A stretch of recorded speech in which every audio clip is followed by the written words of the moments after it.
fall when they are overconfident. They stay in power when they are paranoid. President Bashar al അസദിന്റെ 24 വർഷത്തെ ഭരണത്തിൽ നിന്ന് സിറിയയെ മോചിപ്പിച്ചതായി ഞായറാഴ്ച പുലർച്ചെ പ്രതിപക്ഷ സേന പ്രഖ്യാപിച്ചു.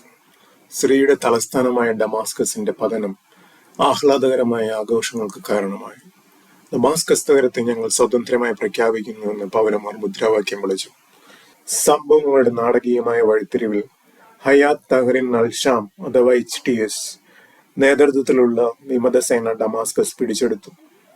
റഷ്യയിൽ നിന്നും ഇറാനിൽ നിന്നുമുള്ള സൈനിക പിന്തുണയിലൂടെയാണ് അസദിന്റെ അധികാരം ഏറെക്കുറെ നിലനിന്നത്. റഷ്യൻ വ്യോമ പിന്തുണയും ഹിസ്ബുള്ള ഉൾപ്പെടെയുള്ള ഇറാനിയൻ ഗ്രൂപ്പുകളും അസദിന്റെ നിലനിൽപ്പിൽ പ്രധാന പങ്ക് വഹിച്ചു.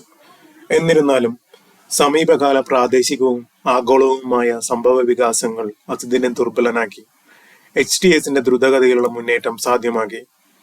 പ്രതിപക്ഷത്തിന്റെ മുന്നേറ്റത്തോടൊപ്പം സിറിയയുടെ സാമ്പത്തിക സ്ഥിതിയും അസദിന്റെ വീഴ്ചയിൽ പ്രധാന പങ്ക് വഹിച്ചു. കുറഞ്ഞത് 90% സിറിയക്കാരും ഇപ്പോൾ ദാരിദ്ര്യരേഖയ്ക്ക് കീഴിലാണ് ജീവിക്കുന്നതെന്ന് ഐക്യരാഷ്ട്രസഭ റിപ്പോർട്ട് ചെയ്യുന്നു.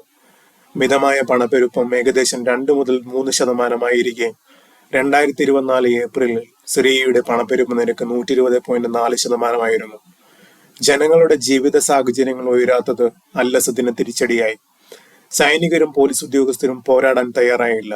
തങ്ങളുടെ സ്ഥാനങ്ങൾ ഉപേക്ഷിച്ച് ആയുധങ്ങൾ കൈമാറി പ്രതിപക്ഷ മുന്നേറ്റത്തിന് മുന്നോടിയായി പലായനം ചെയ്യുന്നതായി റിപ്പോർട്ടുകളുണ്ട്.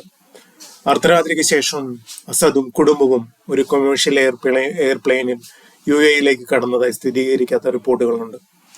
സിറിയയുടെ ഭാവി എന്താകുമെന്ന് കാത്തിരുന്ന് കാണാം.